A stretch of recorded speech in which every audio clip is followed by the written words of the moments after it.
ओम शांति। ओम शांति। तो आज हम एक बहुत ही गहरे विषय पर चिंतन करने जा रहे हैं। यह आधारित है 1/1/1981 की अव्यक्त मुरली पर और उस पर जो रूहानी चर्चा हुई उसका सार। जी, और इसका केंद्र बिंदु रहा खुदाई खिदमतगार, है ना? बिल्कुल। बाबा ने इसे सेवा में सफलता के लिए मतलब एक अनिवार्य शर्त जैसा बताया है। हाँ, मुरली में इशारा बहुत साफ था। बाबा ने कहा कि सिर्फ खिदमतगार बनना यानी एक सेवक बन जाना वो काफी नहीं है। अच्छा। असली उन्नति, सच्ची सफलता तब है जब हम खुदाई खिदमतगार बनते हैं। खुदाई खिदमतगार, इसका मतलब क्या हुआ? सेवा करते हुए खुदा की याद। हाँ बिल्कुल, खिदमत यानी सेवा और साथ में खुदा यानी परमात्मा की याद, वो भी निरंतर। तो जैसे ही याद और सेवा अलग हुए।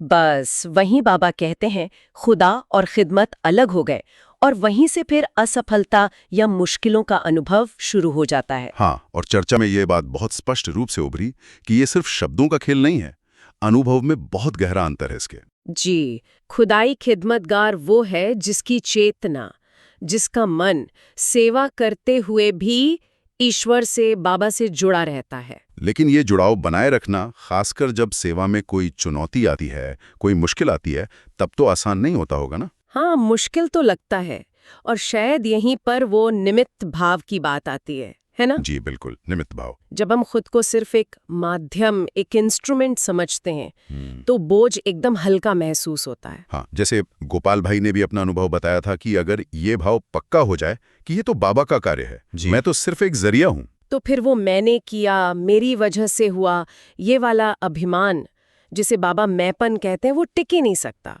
और इसी तरह अगर कोई अपमानजनक स्थिति भी आ जाए, मान लीजिए किसी ने कुछ कड़ा बोल दिया या सहयोग नहीं किया, तो वो व्यक्तिगत नहीं लगता, उसे बाबा को सौंपकर हल्का रहा जा सकता है।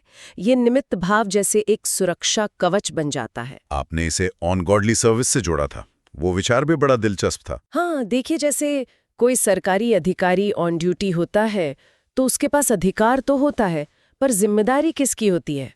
ऊपर वाले अधिकारी के। सही बात है। वैसे ही जब हम ऑन गॉडली सर्विस हैं तो अधिकार हमें बाबा से मिलता है, शक्ति बाबा से मिलती है और अंतिम जिम्मेदारी भी बाबा की है।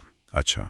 ये समझ हमें दो मुख्य विघ्नों से बचाती है, एक अभिमान जो मैंपन से आता है और दूसरा अपमान यानी किसी बात से ठेस लगने का भाव। और बाबा ने मुरली में कहा भी कि सारे विघ्नों का सार यही दो शब्द हैं, अभिमान और अपमान। जी, और ये दोनों ही देह अभिमान से जुड़े हैं। इसके विपरीत अगर हम खुद को सिर्फ खिदमतगार समझें, बाबा की याद से दूर, निमित्त भाव से दूर, तो सारा बोझ अपने ऊपर आ जाता है। मुझे करना है, मुझे सफलता दिलानी है, मेरा सम्मान होना चाहिए, और बस यहीं से मुश्किलें शुरू हो जाती हैं। तो बाबा की खिदमतगार बनने की खूबी ये है कि उसमें ये निमित्त भाव सहज रहता है। हम बाबा की छत्रछाया में हैं, उनका कार्य कर रहे हैं। जी, इस स्मृति से एक अंदरूनी सुरक्षा, एक हल्कापन महसूस होता है। हाँ। अच्छा, संजीव भाई ने इस मुरली से खुदाई खिदमतगार की कुछ खास विशेषताओं को भी नोट किया था, जी, जो इस अवस्था की तस्वीर को और साफ करती हैं। पहली और सबसे महत्वपूर्ण विशेषता तो यही है, सेवा और याद का अटूट संतुलन। बिल्कुल। और इसी संतुलन से वो शक्ति आती है जिससे असंभव भी संभव लगने लगता है, निराशा में भी आशा दिखती है। फिर मन में वो संशय नहीं उठता कि पता नहीं ये काम होगा या नहीं होगा। हाँ, क्योंकि कर्तापन का भाव ही नहीं है, कराने वाला करा रहा है, ये निश्चय पक्का होता है। तो ऐसे सेवाधारी हर कार्य में सहज ही सफलता का अनुभव करते हैं, बिना किसी भारीपन या बोझ के। चर्चा में ये भी बात आई कि असल में असफलता या मुश्किल का अनुभव होता ही तब है जब याद की कड़ी कमजोर पड़ती है और व्यक्ति खुदाई खिदमतगार से फिसलकर केवल खिदमतगार बन जाता है। अच्छा। और बाबा ने ये भी इशारा दिया कि जहाँ याद और सेवा का ये संतुलन है, वहाँ व्यक्ति स्वतः ही ब्लिसफुल, मतलब वरदानी स्थिति में रहता है। वरदानी स्थिति? हाँ, उसकी दृष्टि में, उसकी वृत्ति में, उसके बोल में एक सहज कृपा, एक आशीर्वाद झलकता है। वो दूसरों के प्रति भी बहुत उदार और रहमदिल बन जाता है। लेकिन बाबा सिर्फ विशेषताएं नहीं बताते, वो समस्याओं की जड़ तक भी ले जाते हैं। जी हाँ। संजीव भाई के नोट्स में एक और बिंदु था कि हम अक्सर अपने मूल अनादि संस्कारों को भूल जाते हैं, जो सतयुगी दैवी संस्कार हैं। हाँ, और उनकी जगह मध्यकाल के, मतलब रावण राज्य के संस्कारों को पकड़ लेते हैं और उन्हें मेरा स्वभाव, मेरा संस्कार कहने लगते हैं। क्या इसका मतलब है कि हम अपनी कमजोरियों को ही अपनी पहचान मान लेते हैं? हाँ बिल्कुल। हम कहते हैं क्या करूं, मेरा स्वभाव ही ऐसा है, या मुझे गुस्सा जल्दी आ जाता है। जबकि हमारा असली स्वरूप तो शांत, प्रेममय, पवित्र है। जी, बाबा हमें याद दिलाते हैं कि वो रावण के संस्कार मेरे नहीं हैं। उन्हें अपना मानने से ही हम उनसे मुक्त नहीं हो पाते। और दूसरा कारण, जैसा हमने पहले भी कहा, वो मैंपन का भाव। हाँ, मैंने ये सेवा की, मैंने इतना अच्छा भाषण दिया, मैंने सेंटर खड़ा किया, ये मैं ही तो देह अभिमान लाता है। और जहां देह अभिमान आया, वह अभिमान और अपमान की पकड़ मजबूत हो जाती है। जी, यह समझना कि ये दोनों भाव ही मूल समस्याएं हैं, हमें सेवा की सच्ची समझ की ओर ले जाता है। चर्चा में सेवा के स्वरूप पर भी काफी मंथन हुआ था, खासकर निस्वार्थता पर। सेवा का तो पहला सिद्धांत ही है निस्वार्थ। कुछ पाने की इच्छा नहीं, केवल देने का भाव। केवल देना। हाँ, जैसे हम किसी जरूरतमंद की मदद करते हैं तो बदले में कुछ पाने की उम्मीद रखते हैं क्या? नहीं ना। बाबा की सेवा भी ऐसी ही होनी चाहिए। यहाँ लेना देना नहीं, सिर्फ देना है। और देते हुए भी परमात्मा बाप समान न्यारा और प्यारा रहना है। ये न्यारा और प्यारा रहना सुनने में तो बहुत अच्छा लगता है, पर इसका व्यावहारिक अर्थ क्या है? न्यारा मतलब डिटैच्ड, अनासक्त। हाँ, न्यारा रहने का अर्थ है अनासक्त। जब हम सेवा करते हुए न्यारे रहते हैं, डिटैच्ड रहते हैं, तो ना प्रशंसा हमें फुला सकती है, ना कोई अपमान हमें गिरा सकता है। अच्छा। कोई कड़वे शब्द बोल दे, कोई सहयोग ना करे, तो भी अंदर चोट नहीं लगती, क्योंकि हम कर्तापन के भाव से और उससे जुड़े मान अपमान के भाव से न्यारे हैं। हम तो बाबा के निमित्त हैं, उनकी सेवा कर रहे हैं। और यही स्थिति हमें फिर क्रोध, आक्रोश या रूठने जैसी नेगेटिव प्रतिक्रियाओं से बचाती है। बिल्कुल। और इसी तरह अगर बहुत मान सम्मान मिल रहा है, कोई पद मिल रहा है, तो भी अभिमान से बचना संभव होता है, अगर ये याद रहे कि ये बाबा का कार्य है, सफलता बाबा की है, मैं तो केवल एक माध्यम हूँ। तो ये हुआ खुदा को साथ रखकर खुदाई तरीके से न्यारे और प्यारे रहकर सेवा करने का तरीका। और इससे सफलता भी खुद ब खुद मिलती है, क्योंकि जब सेवा में कोई विकार, काम, क्रोध, लोभ, मोह, अहंकार मिक्स नहीं होता, तो वो शुद्ध और शक्तिशाली होती है। एक और बहुत महत्वपूर्ण बात जो चर्चा में गहराई से उठी, वो थी कि सेवा करते हुए तरीके से समझौता नहीं किया जा सकता, मतलब खुदाई तरीके से। हाँ, ये एक बहुत बड़ा फंदा है, एक ट्रैप है। कई बार हमें लगता है कि लक्ष्य तो अच्छा है, बाबा की सेवा कर रहे हैं, तो तरीका अगर थोड़ा इधर-उधर हो जाए तो क्या हर्ज है। हाँ, जैसे लौकिक में कहते हैं ना कि घी सीधी उंगली से न निकले तो उंगली टेढ़ी करनी पड़ती है। पर बाबा कहते हैं आध्यात्मिक सेवा में ये लागू नहीं होता। सेवा के नाम पर आवाज ऊंची करना, किसी पर दबाव डालना या ऐसे शब्द बोलना जिनमें रूहानियत मतलब आत्मिक स्नेह और शांति न हो, ये उंगली टेढ़ी करना खुदाई खिदमतगारी के सिद्धांत के खिलाफ है। बाबा इसे स्वीकार नहीं करते। बिल्कुल नहीं। भले ही हमारा इरादा सेवा का हो, लेकिन अगर तरीका ईश्वरीय गुणों से खाली है, शांति, प्रेम, नम्रता, सहनशीलता से खाली है, तो वो केवल लौकिक खिदमतगारी बनकर रह जाएगी। उसमें वो आत्मिक प्रभाव, वो रूहानियत नहीं होगी। फिर हम में और दुनिया के सोशल वर्कर्स में क्या अंतर रहा? सही बात है। सच्ची सफलता मतलब वो सफलता जो दिल को छुए, जो परिवर्तन लाए, वो तभी मिलती है जब सेवा ईश्वरीय गुणों और मर्यादाओं के साथ निमित्त भाव से की जाती है। तो रूहानियत, शांति, प्रेम, सहनशीलता, समाने की शक्ति, धैर्यता, संतोष, मिठास, ये सब खुदाई खिदमतकार के औजार हैं। जी हाँ, यही असली हथियार है। ये सब सिद्धांत सुनने में तो बहुत स्पष्ट लगते हैं, लेकिन सेवा के मैदान में जब उतरते हैं तो कुछ व्यवहारिक चुनौतियां भी आती हैं। जैसे समीर भाई ने एक मुद्दा उठाया था हाँ, कि कभी-कभी अपने से वरिष्ठ सेवाधारियों से वो स्नेह या पालना नहीं मिलती जिसकी हम अपेक्षा रखते हैं, तो दुख होता है। हाँ, ये होता है कई बार। इस पर चिंतन में ये बात सामने आई कि हमें ये याद रखना होगा कि हमारा परम शिक्षक, हमारा सद्गुरु और हमारी पालना करने वाला एक बाबा है। अच्छा। बाकी सब, चाहे वरिष्ठ हों या कनिष्ठ हों, वो सब हमारे सहविद्यार्थी हैं। उनसे पालना की अपेक्षा रखना ही कई बार निराशा का कारण बन जाता है। हमें बाबा से जो पालना मिल रही है उस पर फोकस करना चाहिए। बिल्कुल।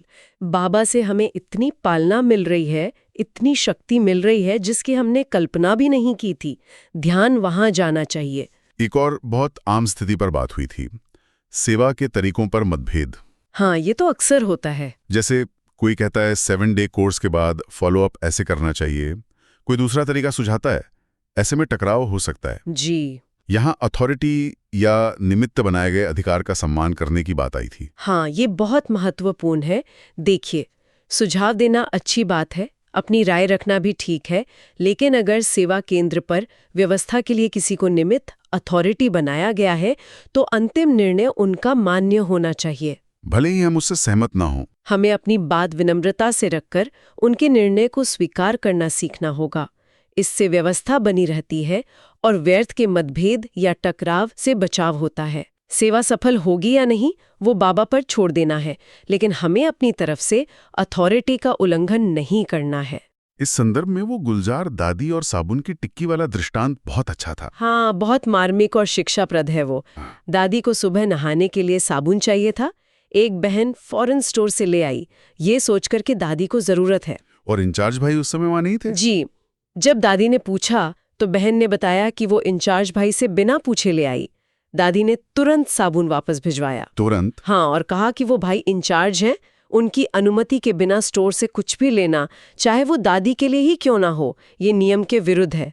पहले उन्हें सूचित करो, फिर उनकी अनुमति से लेकर आओ। वाह, ये दिखाता है कि निमित्त बने व्यक्ति या व्यवस्था का सम्मान कितना जरूरी है, चाहे बात कितनी ही छोटी क्यों ना लगे। बिना पूछे या अधिकार के बिना कोई कार्य करना, भले ही सेवा के भाव से हो, बाबा की नजर में वो अमानत में खयानत है, मतलब एक तरह का विश्वासघात। हम वो अधिकार नहीं ले सकते जो हमें दिया नहीं गया है। सेवा कभी भी नियम, कानून और मर्यादाओं से ऊपर नहीं है, बल्कि मर्यादा में जहकर की गई सेवा ही शक्तिशाली और विघ्न मुक्त होती है। और ये मर्यादा केवल चीजों के लेन देन तक ही सीमित नहीं है, व्यवहार में भी झलकनी चाहिए। बिल्कुल, जैसे वो स्थिति थी जब एक भाई को दूसरे सेंटर से आए भाई से मिलने से दीदी ने रोका था, क्योंकि उस समय सेंटर पर दूसरी सेवाएं चल रही थीं। हाँ, उस पर भी चर्चा हुई थी, उसमें कई पहलू थे। पहला तो यही कि मतभेद हो सकता है, इसे स्वीकार करना। दूसरा, अगर हमने सेंटर के कार्य के लिए अपना समय दिया है, तो उस समय की प्रतिबद्धता निभाना, और उस समय के लिए जो निमित्त अथॉरिटी हैं, जैसे यहाँ दीदी थीं, उनके निर्देशों का पालन करना। और तीसरा, खुद से पूछना, क्या मेरा व्यक्तिगत मिलना उस समय की निर्धारित सेवा या सेंटर की व्यवस्था से ज्यादा महत्वपूर्ण है? सही। खुदाई खिदमतकार अपनी व्यक्तिगत इच्छाओं को ईश्वरीय सेवा और मर्यादा के अधीन रखता है। और अगर बाद में संवाद में कोई कमी रह भी जाए, जैसे मान लीजिए दीदी ने परिस्थिति स्पष्ट करने के लिए कॉल नहीं किया, तो उसमें भी अपनी अपेक्षाओं को जांचना महत्वपूर्ण है। हाँ, ये सोचना कि उन्हें कॉल करना चाहिए था या उनकी गलती है, ये हमें और उलझाता है। यहीं पर बाबा का वो विघ्न विनाशक बनने का आह्वान याद आता है। जी बिल्कुल, बाबा कहते हैं, दूसरा भले विघ्न डालें, हमें विनाशक बनना है। हमें ये नहीं देखना कि गलती किसकी है या पहल कौन करे। अगर हम परिस्थिति को सुधारने के लिए कदम उठाते हैं, चाहे दूसरे की ही गलती क्यों ना हो, तो हमारा अपना भाग्य बनता है। हाँ, हमें अर्जुन बनना है, अपने लक्ष्य पर केंद्रित रहना है, दूसरों की कमजोरियों या गलतियों पर नहीं। तो इस सारे चिंतन और मंथन का सार यही निकलता है कि सच्चा आध्यात्मिक मार्ग खुदाई खिदमतगार बनने का है। जी, ये केवल सेवा करना नहीं, बल्कि एक विशेष चेतना में रहकर सेवा करना है, निस्वार्थ भाव से, ईश्वर की निरंतर याद में और दैवी सिद्धांतों, नियमों और मर्यादाओं का पालन करते हुए। समग्र अनुभव और निष्कर्ष यही रहा कि बाबा की याद और उनके श्रीमत यानी श्रेष्ठ निर्देशों का पालन ही हमें अभिमान और अपमान के इन सूक्ष्म लेकिन बहुत शक्तिशाली विघ्नों से बचाता है। और यही सच्ची सफलता, आंतरिक शांति और निरंतर खुशी का आधार है। निमित्त भाव में स्थित रहकर की गई सेवा ही वास्तव में फलदायी होती है, शक्तिशाली होती है। अंततः सभी ने यही महसूस किया कि शिव बाबा की याद और उनके दिखाए मार्ग पर चलना ही सच्चा खुदाई खिदमतगार बनना है। इसी में जीवन की सार्थकता, सच्ची खुशी और सफलता समाई हुई है। ओम शांति। ओम शांति।